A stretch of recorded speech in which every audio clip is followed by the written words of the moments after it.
Welcome back to the Educated Home Buyer Live. My goal is to help you buy right, borrow smart, and build wealth through real estate ownership and financing. As you can see this week, I am by myself. We're on a different night. I have no expectations as to how many people is going to show up, what the questions are going to be, if anybody's going to ask any. I'm out of town tomorrow for about a week and wanted to make sure that I was here to answer any questions, to help educate if possible, and really help guide you guys in the right direction. So, the biggest news over the last week is probably interest rates. Interest rates shot up at the end of last week. The 10-year. I don't actually. Maybe we were already on live last Wednesday when we talked about this, but I think it maybe came on Thursday where it was Wednesday, where the 10-year peaked above 4%. We're back down. We're in the 3.6 range at the moment. Um, yeah, interest rates are somewhere in the mid 6% range at the moment. They peaked over 7%. So a lot of volatility in the market. We're finally starting to see again a little bit of stability here this week. But we don't know what's to come, right? I mean, inflation is the big talk. If you're in California, gas prices are up substantially in just a short period of time. My understanding is that's not a nationwide thing, but just that in California, to me, if that's impacting other states like it is here, inflation numbers are likely to read hot again, which again brings in additional problems, additional volatility, and what have you. At the same time, CoreLogic came out just a couple of days ago and gave their housing price, forecast, if you will. They're still saying around 3% year over year of August next year. So they're thinking next year, about the same time as this year, we're going to see about 3% in appreciation.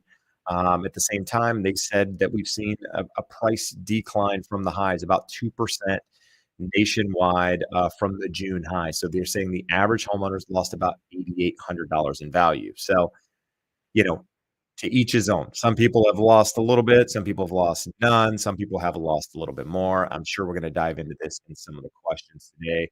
But when we talk about affordability, the biggest driver, as many of you guys know, has been interest rates, the impact that interest rates have had on that monthly mortgage payment. And so this actually comes out of a newsletter that I subscribe to, reports on housing here locally, and it just shows. I mean, for the median detached home in Orange County, what that payment looks like, with regards to the interest rate. So as you can see, going back when interest rates were at the low, say 2.74%, that mortgage payment was roughly $3,400 on that particular property. Now, interest rates being more than double at 6.7%, that same payment is nearly $7,000, and that is why demand is slowed. That is why homes are sitting on the market longer, and quite frankly, that's why inventory has actually pulled back because, sellers are looking at that going, "Okay, I don't like where I live, or I want to sell, I want to move. I've got,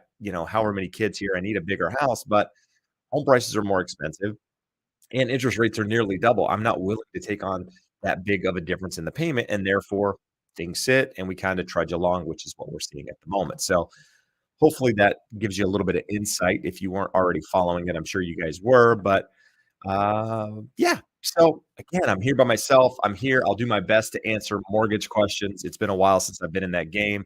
It's been almost 10 years since I've been an active mortgage professional, but I did it for almost 10 years as well. So if you have real estate questions, you have mortgage questions, put them in the description or put them in the comments. I'll do my best to get to them.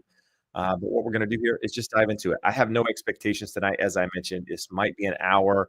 This might be 2 hours. It might be 45 minutes. It really just depends on the activity in the chat, how active you guys are. If you want me to be here. So with that said, Kevin is watching from Lakeland. Good to see you, Kevin. Hopefully the hurricane treated you well. Yeah, anybody that was affected by that in Florida, prayers, positive vibes your way. I know a lot of people were impacted pretty big, so never a good thing. I grew up in North Carolina. That's actually where I'm headed back tomorrow to see family, and I went through a lot of hurricanes in my life. Nothing as bad as what the Florida just saw, but you know, I can relate a little bit. All right, let's see. So Yestinia says, "Can you talk about the housing market in Tennessee, specifically Williams County and Rutherford County?" I can't, unfortunately. I don't know either of those counties well enough. I don't know Tennessee well enough to be able to tell you exactly what's going on. What I can tell you about Tennessee is I actually have a couple of clients that are getting ready to move there. We just had a conversation this week. In fact, I talked to their agent in Tennessee. Their agent's in Franklin, which is outside of Nashville. I don't know what county that is. That might be one of the counties that you're talking about here. But those buyers are still having trouble finding a property in that market out there. They can't find what they're looking for. There's very little inventory. They're actually considering renting for the short term while they try to find something because I guess as the winter comes, obviously it affects the market there a little bit more than say here in Southern California, which is probably going to impact inventory. So they're not real sure if they're going to be able to find something this year, if they're going to have to wait till next.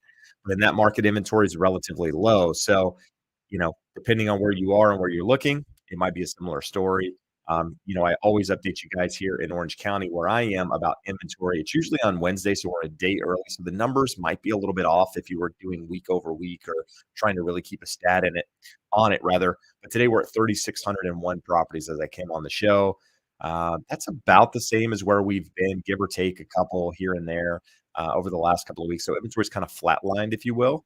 And in Huntington Beach, 219. So that's actually a little bit less. That's the lowest level that I've read off on the show in a couple of months. So we saw inventory get as high as like 270, 280 here in a town of over 200,000 people. Today we're sitting at 219. So that will continue to decline as we go out, throughout the year. Let's see. Alex says, how much would prices have to go down to get to the trend in terms of affordability? That's a tough question. A lot of it has, a lot of it has to do with rates and where rates are as well as prices. It's not just price related because, if interest rates come down, it makes affordability or it makes things more affordable. So if home prices come down a little bit and interest rates come down, obviously that's a double benefit, if you will. Um, Barry Habib, who I follow with regards to mortgage rates, kind of the guru with rates, seems to think I watched a broadcast with him earlier today, seems to think by the first quarter of next year, you're going to see rates again below 5%. Now, what does that mean? 4.99%, 4.5? I don't know what that number is, but that in itself should help with affordability. You're going to see home prices likely move sideways, in my opinion, for the foreseeable future, especially kind of heading into that holiday market, that winter market that we're going to be in the next couple of months. So the market's going to slow down naturally just for seasonality alone. But on top of that, it's the affordability is a problem. We kind of saw that spike. If you go back to mortgage applications, if you go back to what happened in the housing market in August, because interest rates kind of dropped low there for a little bit. They got back into the fours for some people, and that kind of sparked housing demand for a very short period of time, and then rates went up considerably. In fact, rates went up, over 2% since that period, and that was just about a month and a half ago. So I think rates are probably the better driver of coming down to make affordability there. But I think the more likely case is that you see home prices move sideways. And somebody asked today on a video, what do I mean by sideways? Well, if home prices go up a couple of percent, go down a couple of percent, that's more or less a sideways movement to me versus a big up, big down movement. And that means some markets might see a gradual increase, some markets might see a gradual decrease, some might see a bigger decrease than others, depending on what's happening in those markets, but more or less a sideways movement. And I think that can happen for an extended period of time because, you know, annual price appreciation in for the US was about 4.5% over a 65-year period. If you're in California, that number's closer to 7% over that period of time, 7.5%. So when you appreciate nearly 40, 50% in a 3-year period, Boise, Phoenix, some of these markets saw 40, 50% 2-year period.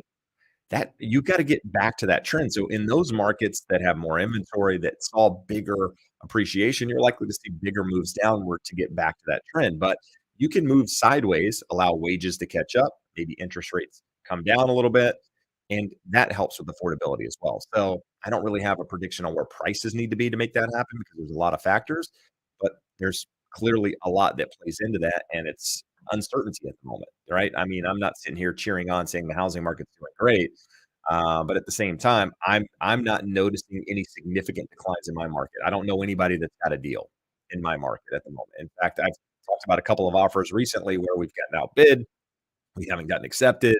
Even putting in more offers, we're not really making progress. So that's where we're at. Jennifer, our moderator here, Jennifer helps with the chat. She doesn't get paid. She owns a house. She really has no reason to be here, but we appreciate her. We thank you for doing it. So, Jen, thank you. But a question: would you be open to asking real estate agents from around the country to discuss their local markets? We get a lot of inquiries. Absolutely, I would. Here's the thing: is when I talk to agents about their markets, it's twofold. One, for me, it's good, because typically I value these professionals' opinions, because they're people I typically know, I can trust. But what happens is when I get somebody on here from another market, a lot of people say, "Well, you just got an agent on there that's just cheering their market. They don't actually know what's going on." Whereas the video I did, what is it? Last week, I believe, where I had Ryan Lundquist from Sacramento, who's actually an appraiser and analyzes data outside of that as a kind of a second hobby, if you will. A lot of people found value in that video because he wasn't cheering on the housing market. He was kind of just saying, he reads the data as it comes in. People find a little bit more value in that, in my opinion. But no, the goal here, I honestly, is to have some people on. Unfortunately, the couple people I've reached out to with the time we normally do the show hasn't worked. So I will do my best and we'll have somebody on hopefully next Wednesday when we come back. So I hope to deliver on that promise. So John's watching from Liso Viejo, feeling frustrated as a first time home buyer, have a solid down payment, but these rates are pricing me out. So John's here in Orange County where I'm located. I feel your pain, John. Yeah, I mean, I get it, man. It's crazy. I mean, with how fast payments have shot up, it's definitely affected affordability, and what you're able to purchase.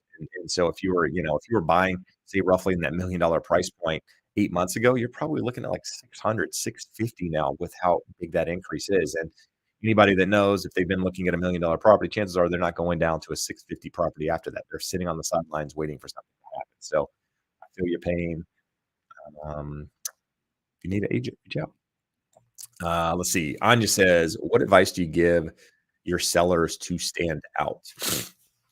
Good question. In this market, pricing is honestly the most important piece.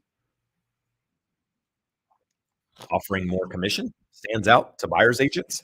Um, you got to do things that you got to do the no stone unturned method. You got to go back to basic marketing. You got to go back to letting the neighborhood know that the house is for sale, letting buyers know that the seller may be willing to cooperate with regards to helping them buy down the interest rate, helping them use that money as a credit to end up with a lower monthly payment. Those are really the things in this environment, is like getting the seller to understand, hey, listen, the buyer pool is smaller.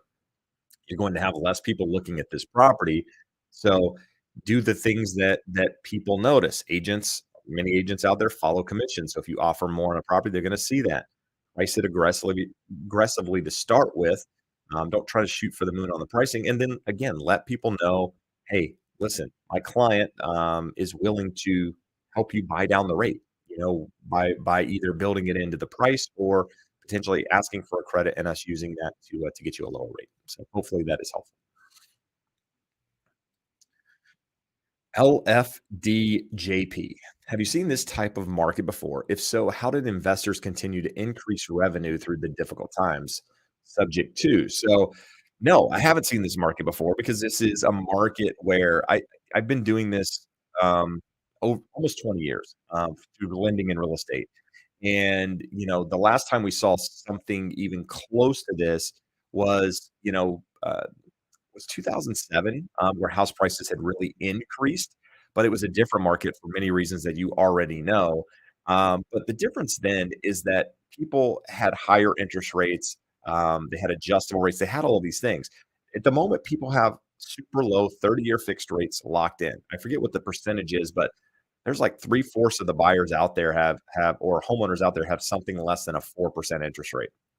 So, and then even like half of those or 50% have a rate under 3% or something crazy like that. I forget the actual stats, but there's a large majority of people that are kind of locked into their properties, which kind of limits that inventory. So that's the biggest uh, difference between now and the last time I went through this. On top of the lending standards are different, and that market being, people having to, they were forced to sell for multiple reasons. This market isn't like that. But how do real investors increase value in this market? Well, a lot of investors were able to raise rents over the last couple of years. They were able to increase, um, value or increase revenue rather, through raising rents during that period of time. Now, if you're an investor looking for an opportunity in this market, I still think there's opportunities out there. They're a little bit harder to come by. They're not going to be listed on the MLS. You're going to have to go out and find them. You mentioned subject to that's a method of doing it as well. I can't say that there's a blanket way to find it, but find sellers in distress. Find people that think the market's crashing, homes that have been sitting on the market longer, vacant properties, find where people are motivated to sell for one reason: death, divorce, debt, whatever the reason is. And those create opportunities. But outside of that, there's no surefire way. But understand in this market, you got a lot of competition. There's a lot of investors looking for those opportunities alongside you. DJ Savannah. No, DJ Osvana. I have no idea. I wanted to make it sound really cool, like DJ. No, no. When there's a death at a house, can the motive be disclosed? Also, there's a better chance of negotiating in this instance where the family is selling has passed away. So, death in the house in the state of California has to be disclosed in the last 3 years. The type of death doesn't necessarily have to be disclosed, but typically, what happens, a death is disclosed. You ask what happened. Okay, elderly, someone passed away in the home because they were older or whatever. It's typically disclosed. Now, you've had situations where there's, bigger issues with regards to homicides and that thing that create reason for selling. Not typically what happens, but that should be disclosed ethically. And usually what happens if something's happened in a property where someone's passed away, you can usually Google the address and get the information anyway. So if somebody's not willing to give it to you, you can find it if it's something crazy. Is that a chance to negotiate? Potentially. It really depends on where the property is and not just the property itself, but everything that kinda goes into it. In my experience, there are certain demographics of people that don't do that because they don't like to buy properties where people have passed away. Doesn't matter how they passed away in the property, they just don't like it. It's something that messes up, their juju, if you will, in the property. Other people don't care. I meet people all the time. They're like, I don't care what happened in that house. It's a house and I'm going to live there and I'm not scared of ghosts and whatever. So really depends on your buyer pool. If it's located in one of those areas where, the demographic has a problem with it, then there might be a better opportunity to negotiate. Whereas if you're in an area where people don't care, then it's a more difficult thing. And then I think the type of death obviously can help you in that negotiation as well. Does housing market affect new build homes? Absolutely, 100%. And we're seeing that across the board at the moment. We've seen interest rates rise, and that's affected new construction. The difference in sellers selling existing homes and new builders or builders selling new construction is that sellers, if they don't like your offer or they don't have motivation to sell, they can just stay put. They don't necessarily need to do anything unless they need to do something. Whereas a builder, they're not in the business of keeping homes on the books. They're not in the business of owning a bunch of real estate. They're trying to sell that real estate. So in a market that's slowed down, like the one we're in right at the moment, interest rates have risen. New construction is gonna be more willing to negotiate, which we've already seen people, backing out of contracts in some of these areas, builders offering incentives, builders reaching out to agents like myself now, more willing to work with us than ever because now they need us. Whereas a year and a half ago, they didn't need us because people were flooding to new builds. Supply was low. That's changed, but the answer to the question is absolutely the housing market affects new construction. Pablo says, "Any information regarding home prices in Temecula?" I don't know Temecula well enough. Again, I mean, it is sort of in my market, but not really. It's a couple hours away or hour and a half away or something like that. Don't follow it well enough to know. Um, but I mean, if anything, it's prices have probably moved sideways, maybe gone down a little bit. I haven't seen or heard anything about prices crashing or anything even close to that. So just, again, don't have enough information on it. But if you come back next week, I'll try to read up a little bit on Temecula if you answer that question again. So Andre has a question about recessions and rates. So historically speaking, Andre, recessions and interest rates have typically moved down during recessions. In this instance, interest rates have actually moved up. But what I will say is that recessions, and technically, we're not in a recession. Well, I guess technically we were in a recession because we had 2 quarters of negative GDP. At the moment, they changed the definition. So we're not in a recession, if you believe what the Fed is saying. So, with that being said, as we move into a recession, because one is likely, whether we're in it or we're headed for it, they're deflationary by nature. And in theory, that means the Fed can back off what they're doing, at least take a pause. There are people out there, Kathy Wood. I watched, if you guys know ARK Investment or follow her at all, very smart lady seems to think that a lot of what's out there at the moment is deflationary, that the Fed is going to have to reverse course, probably sooner than they say they will. And with that being said, as the Fed starts to pivot, at some point they will, that should allow interest rates for some stability in the market and interest rates to move down. At the moment, there's so much volatility that that's not. Let's see. All right, Ivy. Ivy says, I got a phone call yesterday from my insurance agent telling me that Citizens is giving me a voluntary choice to switch to a private insurance company for double the price of what I'm paying now. What does that mean? So say no. I'm staying with you. I mean, I don't know. Is that an option? Do you have to switch or are you? Yeah, if you're in some of these markets like Florida and some of these markets that have natural disasters, especially after coming out of what, Florida just went through, I'm sure these insurance companies are jacking rates and they have been for an extended period of time. Shop around, try to find somebody if you can. Even if you're in like wildfire prone areas, that sort of thing, you have an opportunity to, try to shop it, try to get a better rate. Um, I said I did not want to switch. Did I make a good decision? I think so. I mean, it said you were doubling the rate. So if the rate didn't double, then you were probably making a better decision as long as your insurance company is reputable. Let's see, Daryl, if you bought a home with FHA, and in the same year you rented it out because you had to relocate due to a change in your career, when can you buy a home again with FHA?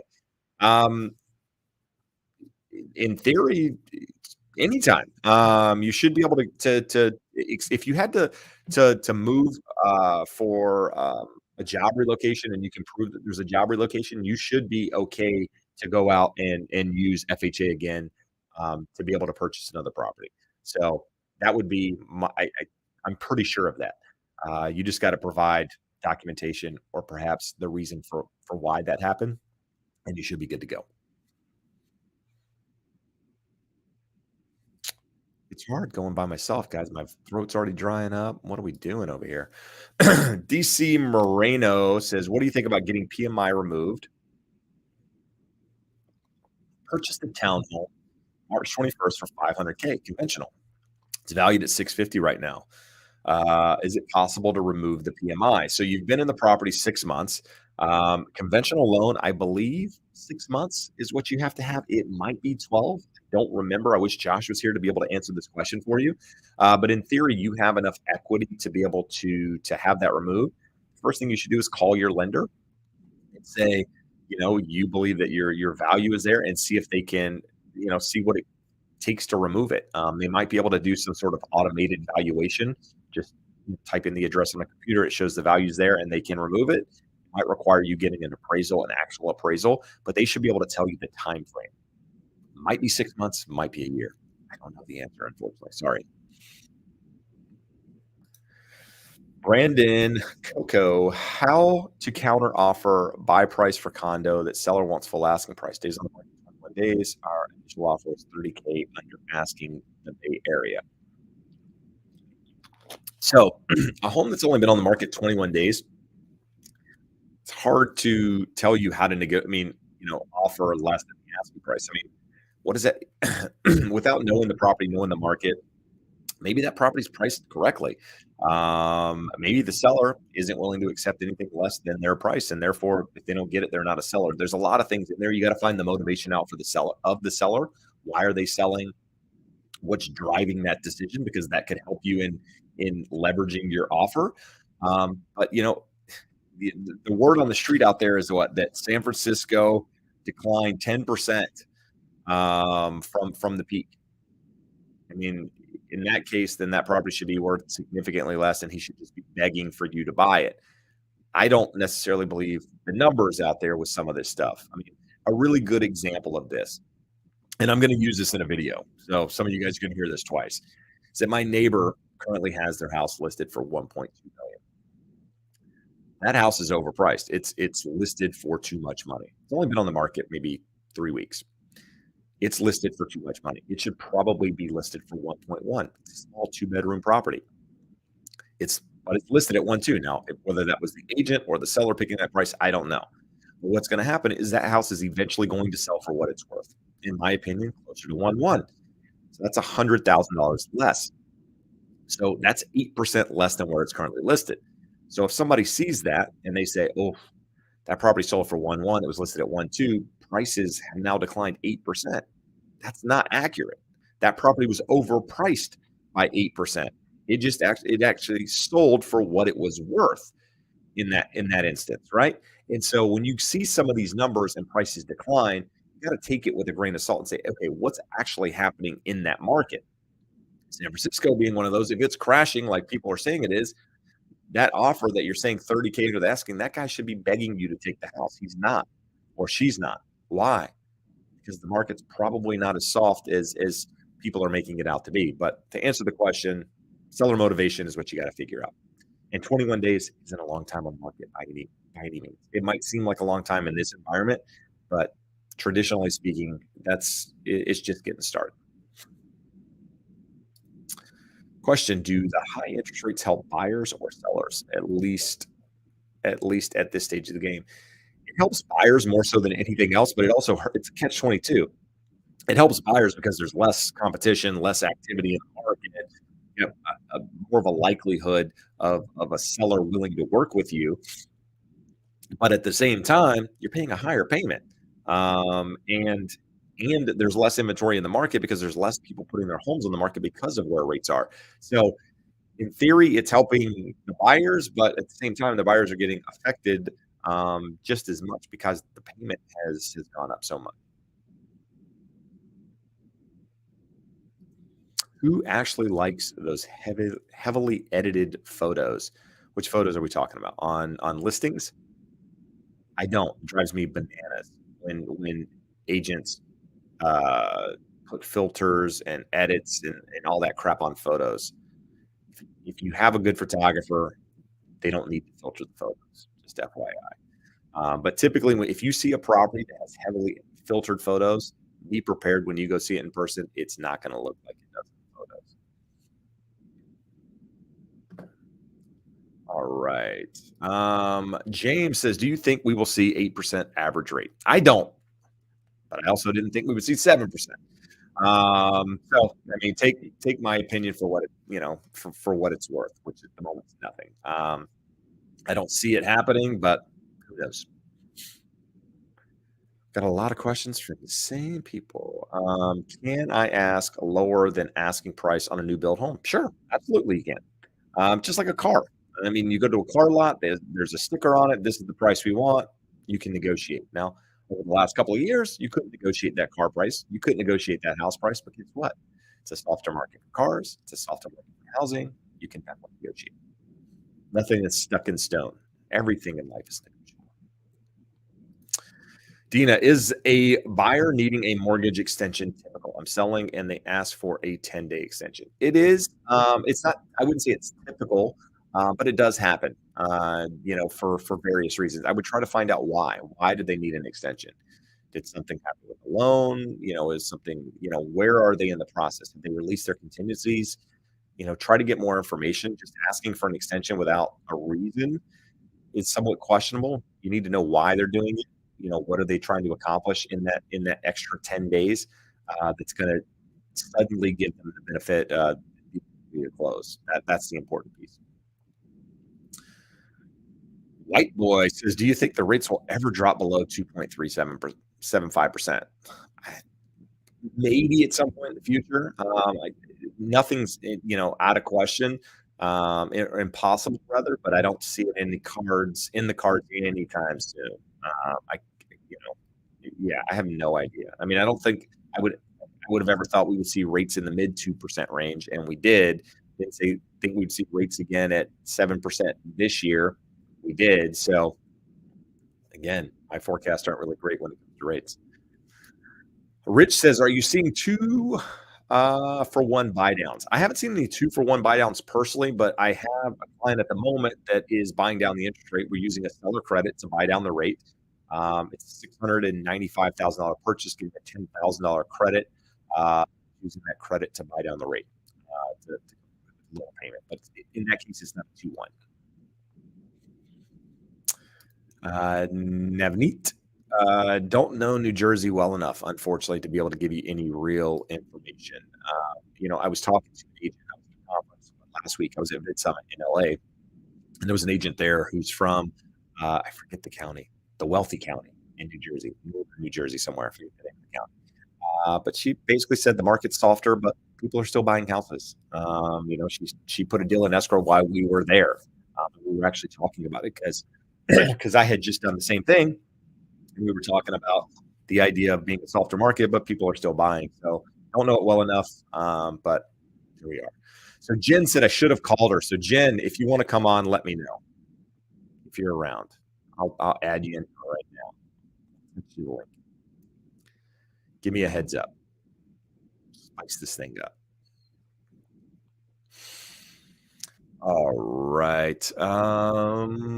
We got Jen Beaston in the chat. If you don't follow Jennifer, you should. She's good. She's pretty funny as well. She's got bangs now, or I forget, maybe not. I don't remember. Let's see.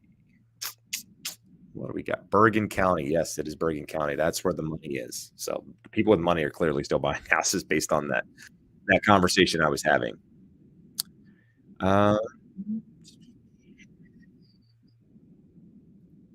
Any reason why my mortgage went up $7? Bought my house last year. In August, I have a 30-year conventional loan.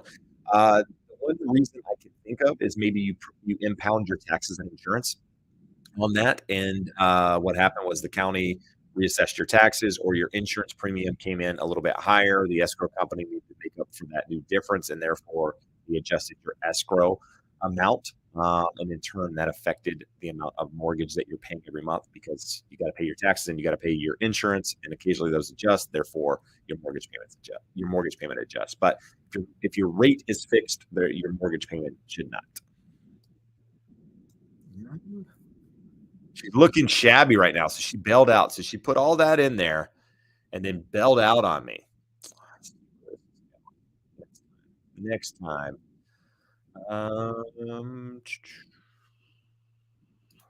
Is a pre-approval tied to a zip code? Good question. If I'm looking at two communities in the same city with different zip codes, the approval letters, no.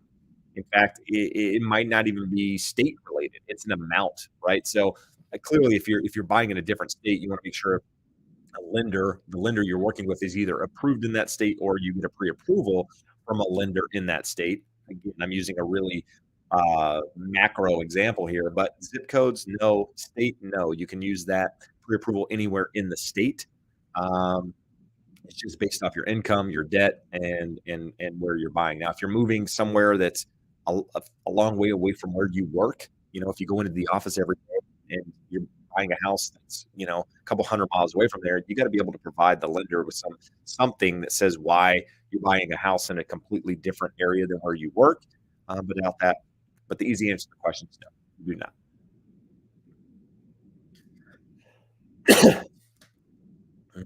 Autumn says, would you recommend going for a short sale property at a lower price at a lower cost in this market? My husband and I found a house we love that is a short sale. Potentially. There's not a lot of short sales out there at the moment that I'm aware of. Would love to know what market you're in for one, because that would be helpful. But sure. I mean, here's the thing: is it'll be interesting to see how the bank deals with the short sell in this environment. They know home prices have moved sideways, maybe even down in some markets. Are they willing to play ball? I don't know. It'll be interesting. Back in 2009, 2010, when distress sales were plentiful, foreclosures and short sales were everywhere. You could deal with the banks and end up getting a short sale approved. It took forever. Some of these took a year, 6 months to get done. I bought a short sale when I bought my property in 2012. Really like the last short sale in my community, and it took forever, 6 months to get it done. Eventually, ended up making it happen. But I don't know how they'll act in this market, right? Because a lot of these loss mitigation departments and that sort of thing haven't really had to do anything for a long period of time. Maybe they're gearing up for it, but it's worth a shot, no question. Right. So let's go back down. Jennifer's Lane. Well, I think that's worth posting. Jennifer, your lane. Anyway, just kidding. Uh,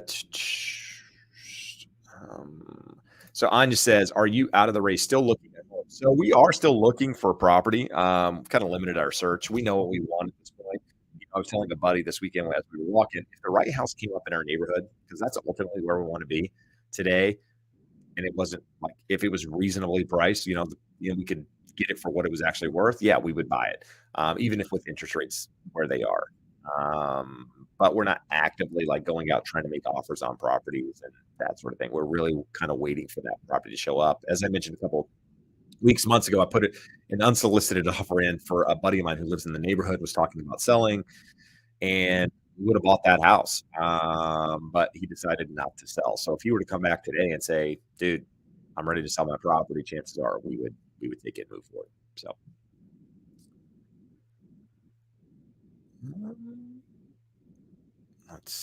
let's see where we at. Autumn was in Connecticut. So short sale in Connecticut. If you're in Connecticut, don't make an offer on it. That'll give her competition. All right, guys. I guess that's it. No more questions. 40 minutes in. If you haven't done so already, it would be very kind of you to hit the thumbs up. I am here alone. I'm watching it as well, but answering questions by myself. Give me some love. Let me know you like this sort of thing. I appreciate it. Let's see. What's Nevnet, maybe. Do you think it's better to take a 5-year ARM instead of a fixed rate? I locked up my rate at 4% last month. So here's the thing. I think there's nothing wrong with adjustable rates as long as you understand the risk of them. I'm a firm believer that interest rates will be lower than they are now at some point in the next 5 years. Now, what that means is interest rates might not go down in the next 5 years, even though that's what I believe to happen. So you got to understand the risk. If they don't go down and you've only got a 5-year fix, well, what happens after the fifth year? That loan's going to adjust. And it's likely going to adjust upwards if interest rates are higher. So you've got to be able to understand that risk. Now, if you're somebody that is planning on being in the property less than 5 years anyway, which I don't necessarily recommend, but if you know you're going to be in there less than 5 years, sure, adjustable rate's great, especially if the term's longer than you know you're going to be in the house. But in which case, that's your forever residence. You plan to be there a long time. I think you have to weigh the two side by side. What's the difference in savings in an adjustable rate versus a fixed? How risk averse are you? And be able to make the decision from there, because each person you have a conversation with, they're going to have a little bit different opinion on it. Some people went through 2008, and that they will never touch an adjustable rate again, or their family went, had one, and they're scarred and they'll never touch it. And that's okay. You just, if you're okay with it, that's great. I personally would be okay with it. But to each his own. Yeah. Jennifer says 4% is amazing. Celebrate. I agree with Jennifer. Um, I don't know anything about Washington, D.C., guys. I am sorry. But here's the thing.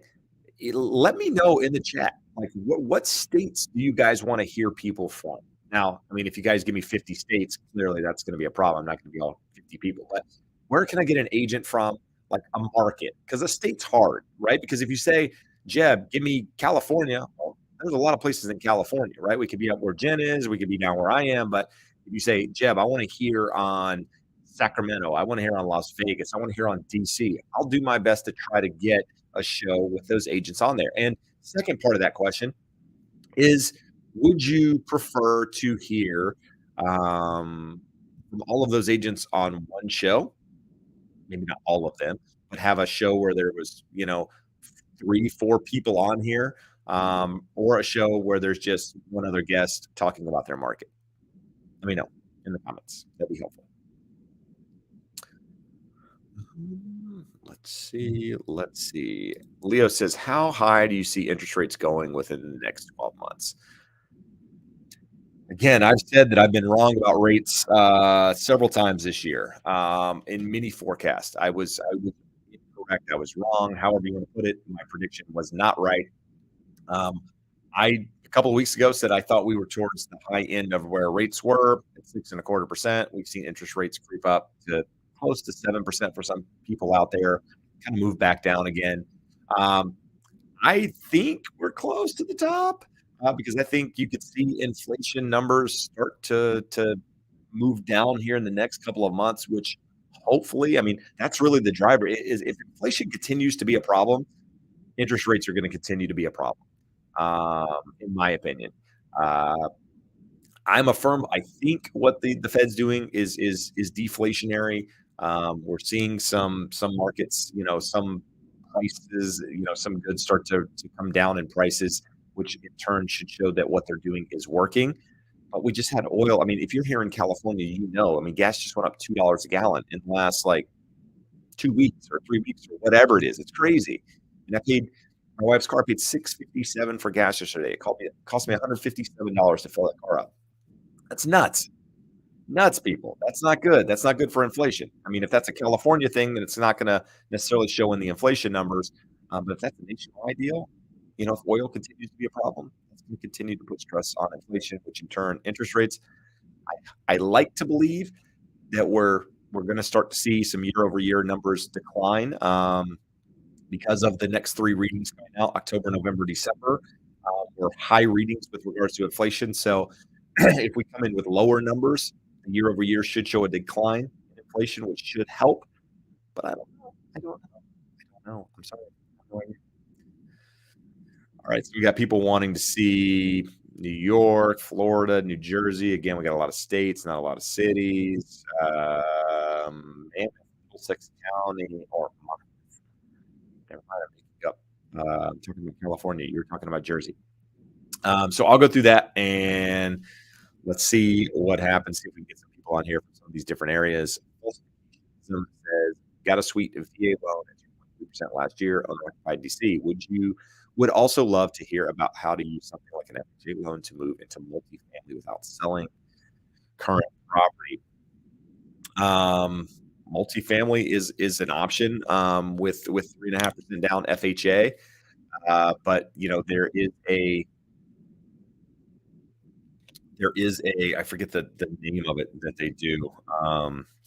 Basically an analysis with regards to debt to income ratio on these properties. Most people, when they put 3.5% down, don't qualify for the multifamily type of property because of where prices are and so on and so forth. So it's a little bit more difficult than it's need to be because of house prices, but it's an option. I mean, they do the financing if you qualify. So Jen can actually chat in here. If she was on the show, she could probably give you some more information, but she was not today. card yet?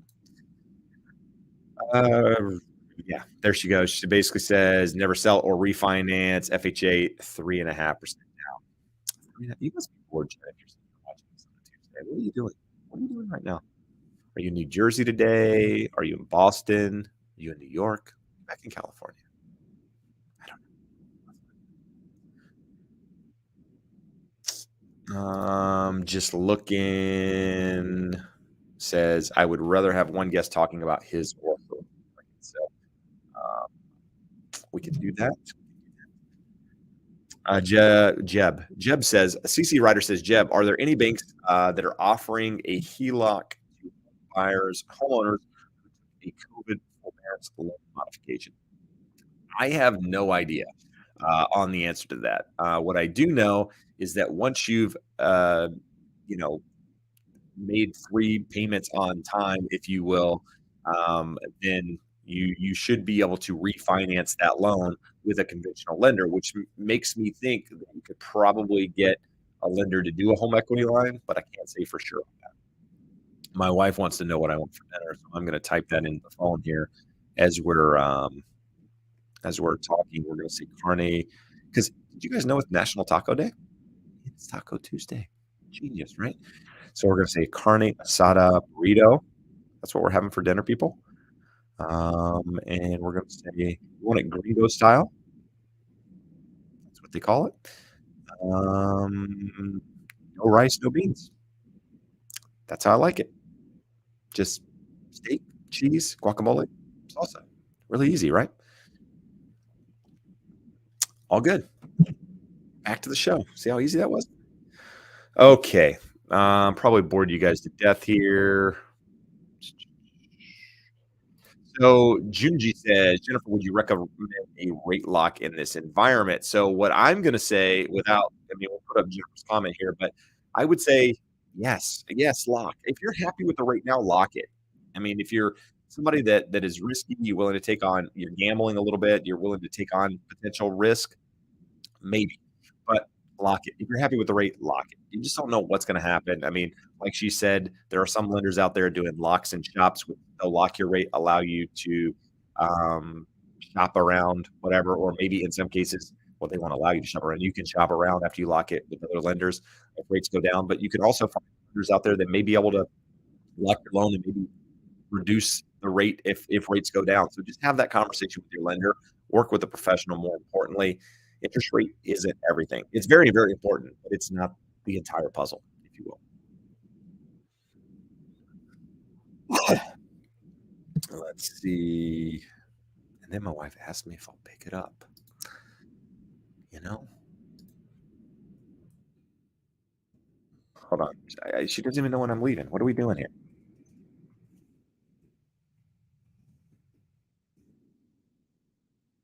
All right. You guys are getting a lot of information right now that you wouldn't normally get. All right. Self-sufficiency test. There we go. That's what I was looking for on the FHA deal. Self-sufficiency. Question: do you need to disclose all issues with the house you sell? How would you determine what to disclose? So typically there are questions here in the state of California. There's disclosures that ask specific questions. Answer those specific questions. It might ask if someone's passed away in the property. Answer is yes or no. That's not really a there's no middle of the middle of the road there. So if the answer is yes, you put yes and then you disclose why. Has the property been painted in the last 3 years? Yes or no? Yes. Okay. Why? Have you had any insurance claims? Yes. No. I mean, those are things you disclose, right? But outside of that, I mean, you've got to address the questions that are answered. But and or any known issues. If you're aware of leaks or mold or something like that, clearly you're going to disclose it. But if there's an outlet, for example, that may not be working, that's something the inspector is supposed to find in the property. But you're supposed to disclose any known issues. So maybe you disclose that, but typically speaking, an inspector is going to go do some of these things. The bigger ticket items, that stuff you probably want to disclose though. All right.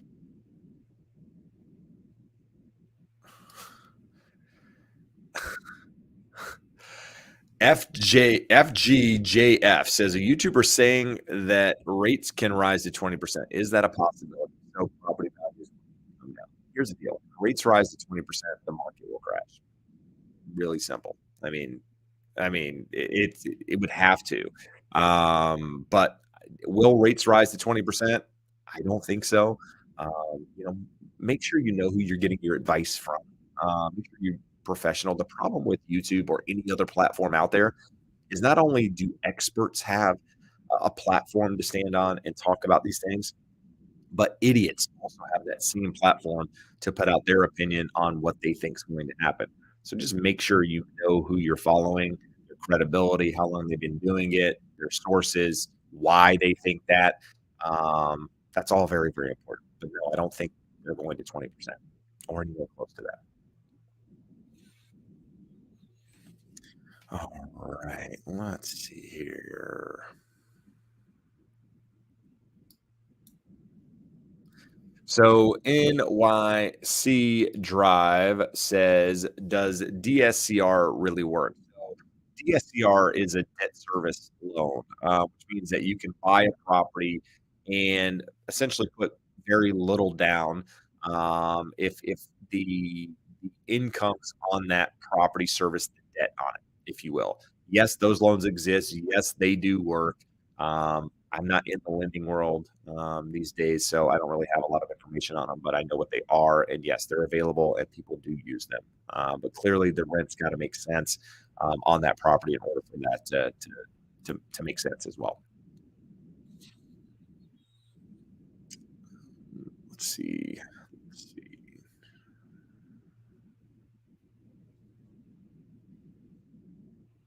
Um, got a lot of comments, no questions.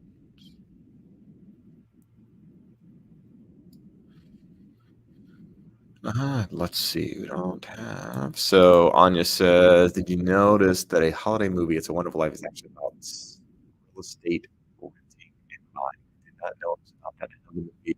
Seen it many, many times. Thought it was more about the gentleman finding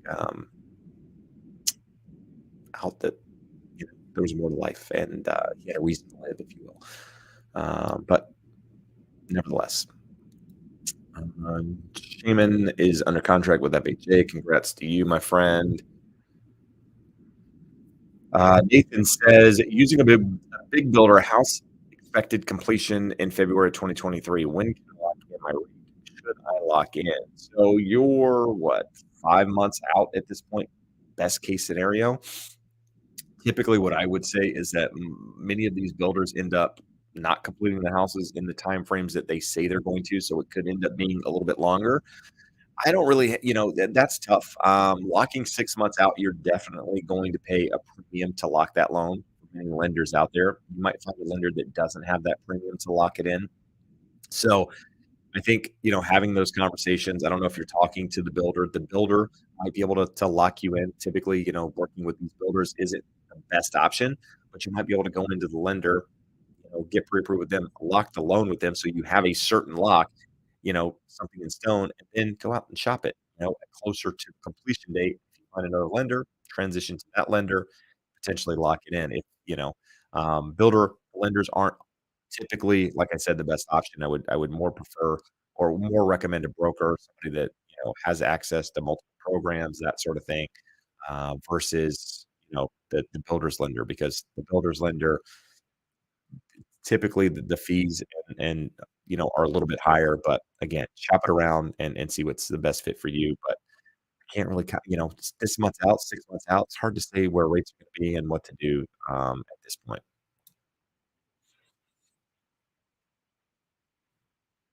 Mm. Let's see. Awesome. Thanks for answering my question. The YouTube channel is Chris. I actually know Chris, and the video is titled "Get Ready to Lose Everything." So that would be a surprise to me. I actually I met Chris recently, so I'll have to watch the video to see where he's getting up with the 20%. So next week, I'll come back with my opinion. You already have my opinion, but that's where it's at. Thanks for taking my question last week on the 500 capital gains exclusion on the sale of an old home in OC, where current mortgage of 512 at 2.75% and a million in equity. Wife wants to sell, but I don't. So what do you do? Sell and do what? Right? We talked about that. What are you going to do once you sell the property? Are you going to put the money into another investment? Are you going to hold on to it? Can you find something? These are all things that you gotta consider. You know, if you wanna sell the property, I'd love to talk to you. Love to help. How's that?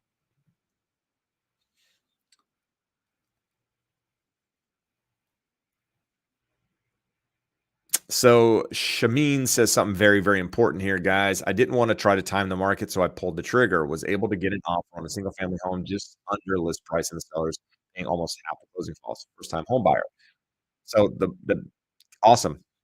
Congrats, dude. As I said earlier, I think you said FHA loan. The key here is that, not trying to time the market. Why? It's very, very difficult trying to time the top or the bottom. Is there a chance home prices move down a little bit? Sure. But if you're buying it for the long term, you're probably in really, really good shape. And more importantly, if you're buying it for the right reasons, you're probably in really, really good shape. So congrats to you. Praxia, great ongoing presentations, Jeb. What's your view on normal cyclical downturns through February 2023? Also thinking we might see up to an additional 10%. So I think home prices, I mean, this time of year are going to gradually move down. It's normal in any market. Now, when I say down, year over year, home prices are still going to be higher than they were last year, in my opinion. That's why you're still seeing CoreLogic and these guys at 12, 13% year over year. But that doesn't mean homes can't sell for, a little bit less than the last home that sold or whatever. That's normal this time of year. On top of that, rates are up right now. Buyer demand is less. Sellers that need to sell property are going to have to do things a little, be a little bit more motivated in this market. They're going to have to do things to get property sold, which probably going to mean lowering the price. In which case, yeah, you could see now. Is it 10%? I don't know. I don't know what 10% is. I mean, the market appreciated 40% in 2 years, so a 10% decline, in my eyes, isn't out of the question. But is that 10%? That's 10% from, like, where we are now. That's not 10%, year over year declines or, that sort of thing. Josh, if he were here, he would argue that, but we'll see. But Altos is good information. I don't know Mike, the guy that owns the company or the president, but he's a smart dude, puts a lot of good info out there. So if you're not following Altos research, you should. Willing. Should I abandon the yellow career, see the danger, and get out now? Learn another career. Dude. Or, maybe not. Maybe a female. It's going to get difficult. The next 6 months in this business, in real estate and mortgage, are going to be slow. You better have savings. You better have, you're going to have some time on your hands. So, uh, in my opinion, and so if you're able to weather the storm, great. You gotta be in it for the long term. I mean, like any business. The problem with this business is people come in because you can make a lot of money and you can do it quickly and run up like we've seen the last couple of years, but what you don't see is the other side where things don't move up as quickly. Home prices stagnate, home sales decline, and you don't have the amount of business, and so you gotta be able to weather that. If I was smart back in 2000, you know, 5, 6, 7, I would have gotten out and gone into something else, but I'm still here. I'm still selling real estate, the day-to-day, the hustle. Has its pros, has its cons. Just gotta be willing to deal with the good and the bad. If you can deal with that, then hang on. What's the current median cost of single family in OC? Your take on which city would appreciate more, Irvine versus La Jolla? I don't know La Jolla well enough. I know La Jolla is a very popular market, um, uh, high price point market, very desirable market. So is Irvine. I don't know between the two which would appreciate more. I would almost I would almost say La Jolla versus Irvine, but again, I don't know. Current median cost of a single family. Cost meaning monthly payment or price, but I showed this graph earlier in the video. This is rates and payments for the median detached home over time, Orange County. So the median home today, I'm assuming this is 20% down. Your payment's looking at what, 60, almost 7 grand per month. So that's how much it costs. I'm not sure what that price is to date, what the current price is in Orange County. Let's see if we can find it quick for you. See if we can find Orange County median home price. So the median sales price in Orange County for a detached single family is 1.2 million in August. Year to date, it's at 1,275,000. So somewhere between 1,200,000 and 1,275,000. All right. Question: what is the appropriate right now if you are at least looking to stay in the property for 10 years, buying down the rate significantly or refinancing in a couple years? I don't really like the idea of buying down a rate because it's a sunk cost. I'd rather, get the property at a lower price personally, but what I will tell you is most people care more about the payment than they do the price, because people look at that payment every month. But if you have a longer term time horizon, at least 10 years, I would say there's a really good chance interest rates come back down. You're able to refinance it, but you can't go in, banking on that.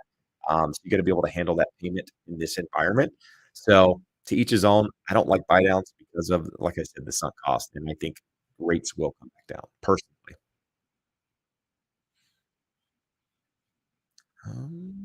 Let's see.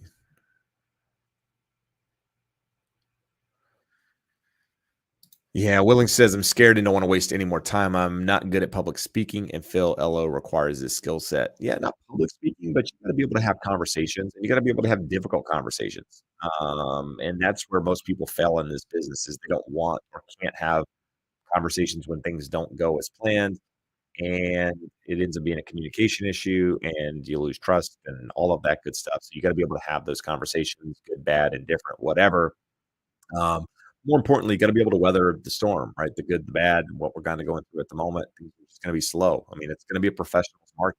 I read a stat recently that every single RE/MAX agent in the world, has put on their Facebook or social media, because, their CEO recently said it, but it said something like 91% of real estate agents have never sold, a house in a market with interest rates above 4% and something else.